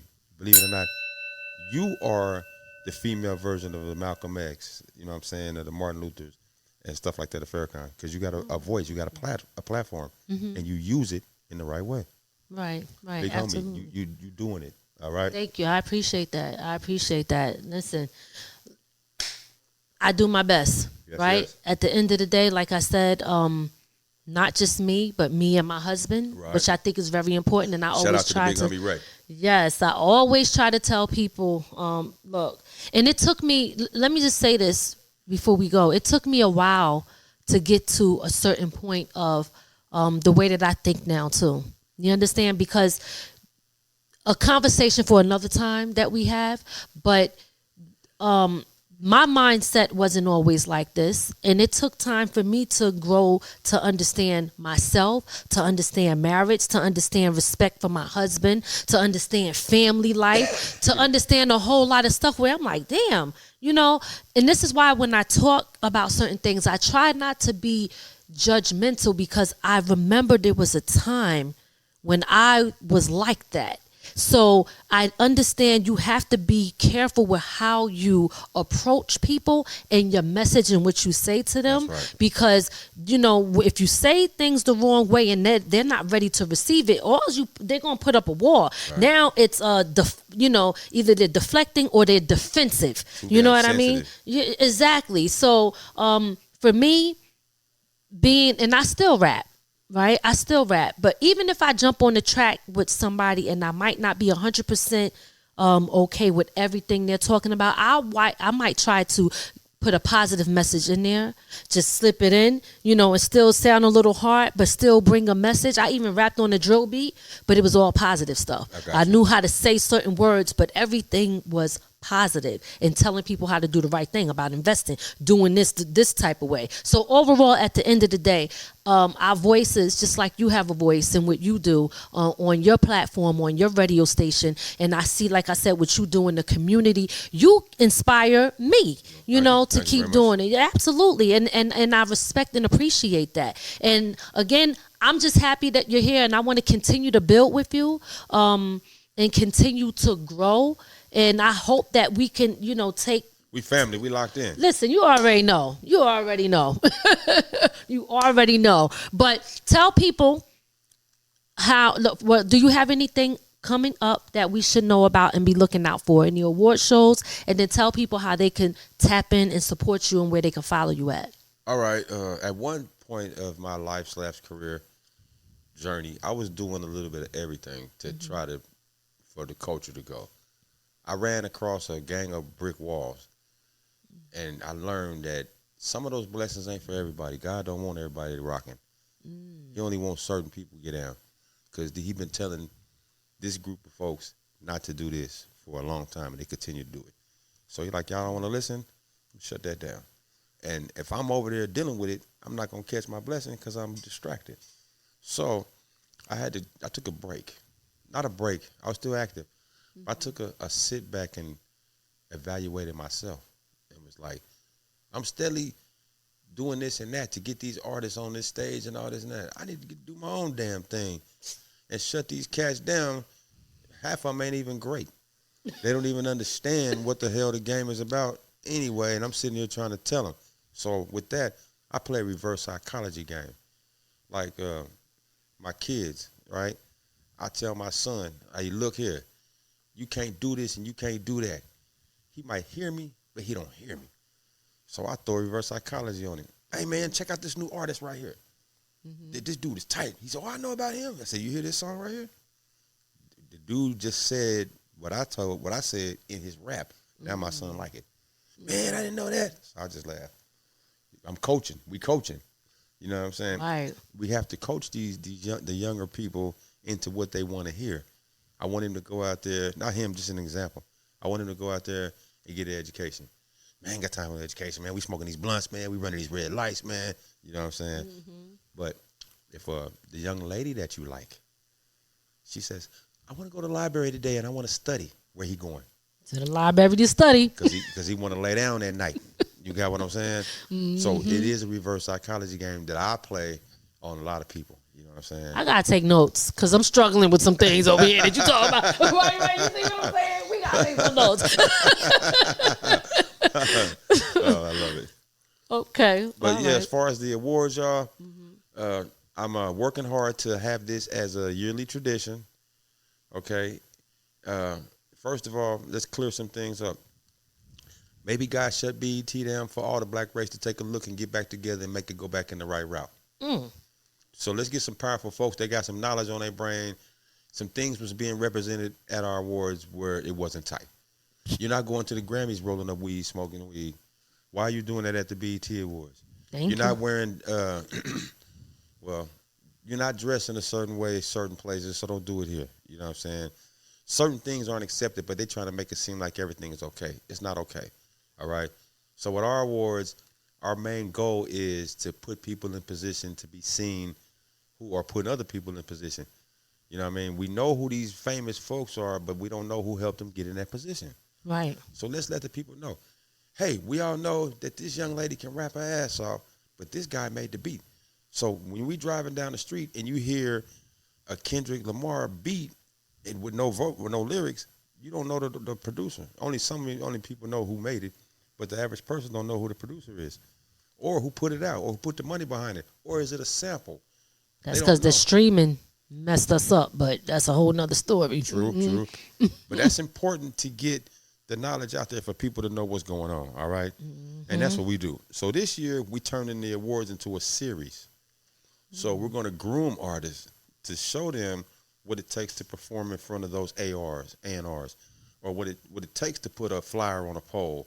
Not knowing, back in my day, I used to work for Rap Sheet Magazine, Daryl James, and my job was to go put posters up. Being from LA with the gang culture, it was trouble. When Nelly was brand new, he was brand spanking new, they came to the magazine company and hired Daryl to promote it through LA. Okay. So me and my homeboy Darius from Compton, we took the company van and we drove all through LA County putting these posters of Nelly on the wall.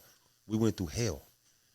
LA niggas hate Nelly at that time. They didn't want to hear nothing about no country music, no country grammar. So we was getting into arguments, getting into fights, getting chased, everything. You know what I'm saying?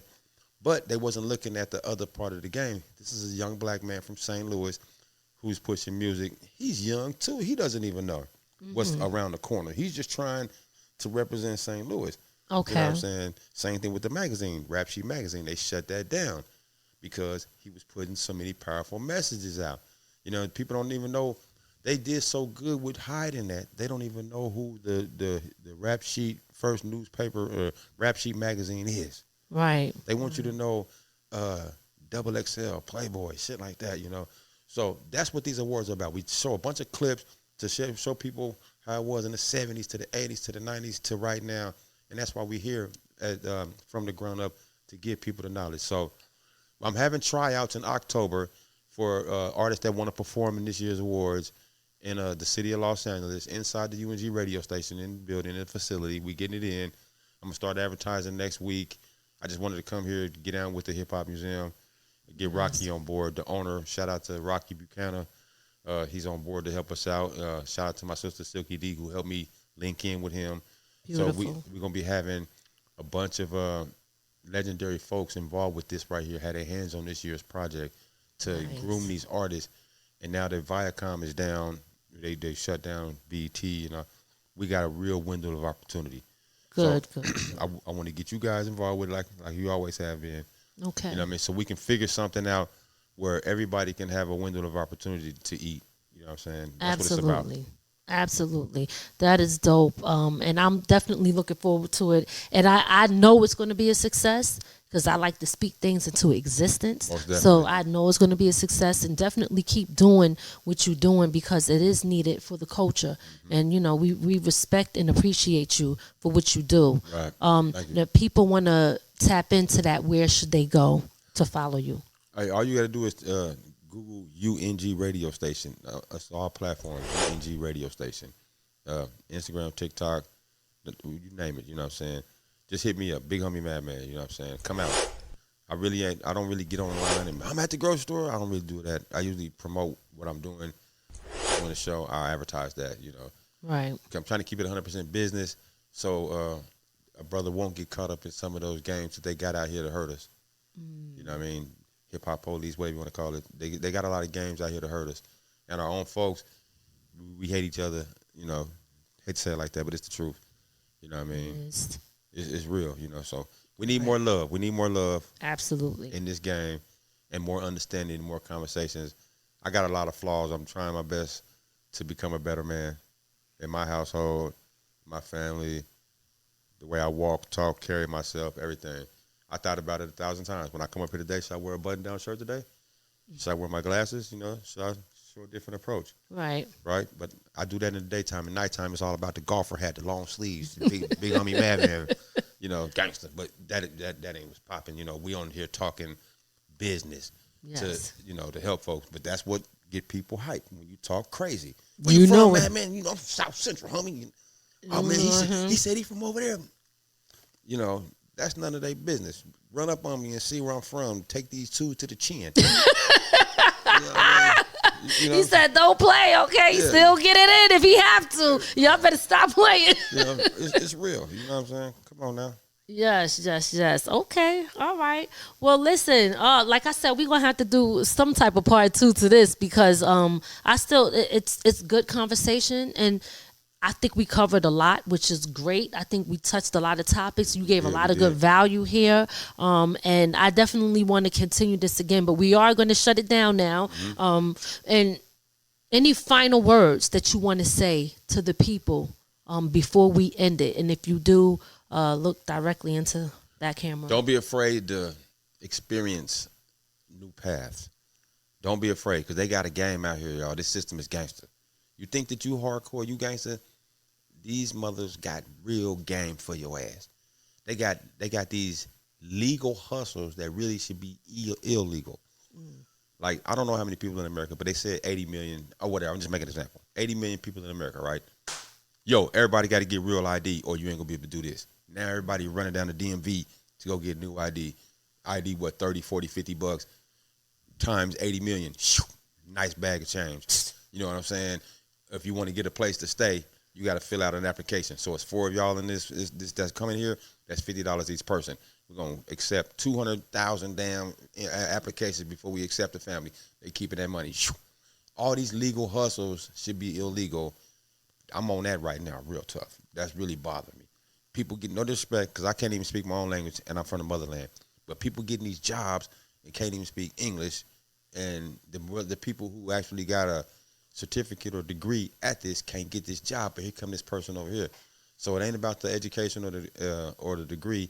It's about who you know. And once you get on, do right with your money. Please, do right with your money, yo. Stop spending it on all that bull jive negative and save. I tell my homies in the hood all the time, for the last 10 years, I see you every day. You've been smoking weed every motherfucking day. If you went without smoking weed, nigga, you have a car. You have a house. You've been and had a truck. You know what I'm saying? But I don't knock nobody. I love all my brothers. But understand that they are out here to destroy and shut us down. If you just take a pause, focus, you can be successful too. Even if you are making minimum wage, you still rubbing 2 checks. Are you rubbing a check to do something? Your rent paid, car note paid, whatever, and you're doing something. Last thing, I got a friend right now. He's from San Vicente, right? That's in South America. He's 18. 18? 18. He's been working since he was 13, 2 jobs, to save $10 a day to move to America. What? When he came to America, it cost $18,000.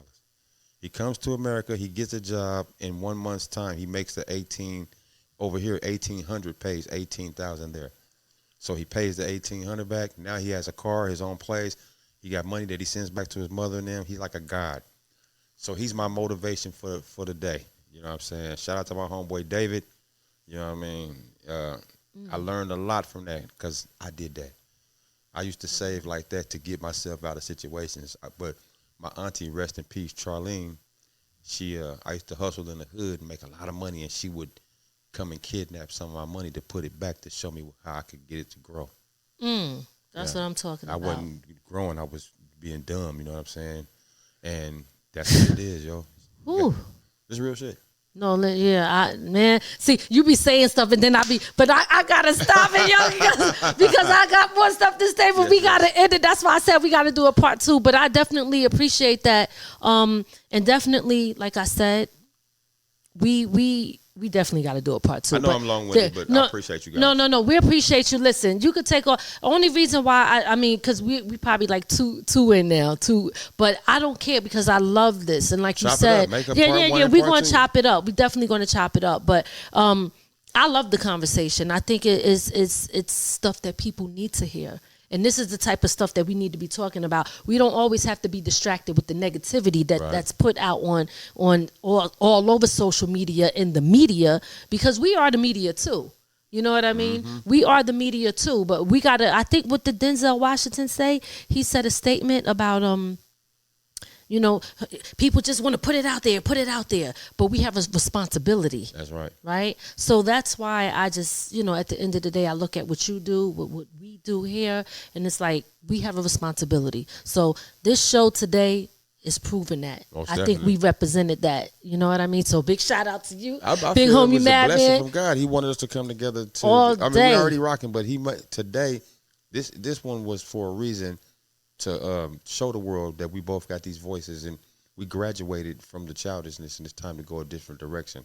There you go. With our platforms. Yes. You know what I mean? Use that voice in a different way. You know what I mean? Absolutely. Well, listen, y'all, we're going to wrap it up. You know what I'm saying? Like I said, make sure you follow him. He UNG Radio. You could Google it, like he said. He is on all platforms. Make sure you guys check him out. Support him. You could support him in many ways, not just showing up or liking, following. You can donate because he has a lot of things coming up that's going to represent the culture, represent the people, support the artists, the community. It's so much involved that can just, spread out everywhere. All right. We do have the resources. Let's put them in the right place. Right. I'm Lady Miz. This is from the Ground Up Productions. I want to thank everybody for tuning in. We hope that you enjoyed the show, and we'll see you next time. Peace. One love. All right, y'all, you know what it is. This is Big Homie Madman. All right, let them know where you coming from, what you represent. Hey, I represent the streets of Los Angeles right now. I'm in New York, baby. With New York, what's up? From the ground up, everybody need to be rocking with the one and only Lady Miz and Ray. They blessing me right now. I'm about to sign the Wall of Fame. Put my name up here and let's get it, baby. Let's get it. All right, Big Homie Madman in the building, y'all. You already know what it is. This is an East Coast, West Coast connection. Let's go. Signing the door from the ground up. This is the creator's box. For those who do not know, all creators step up in that room. Okay? Let them know. All right? We hope you enjoyed your time with From the Ground Up Productions. We'll see you next time. Be sure to add our channel and listen to us on all streaming platforms. From the ground up. From the ground up. There's only one way to go from here.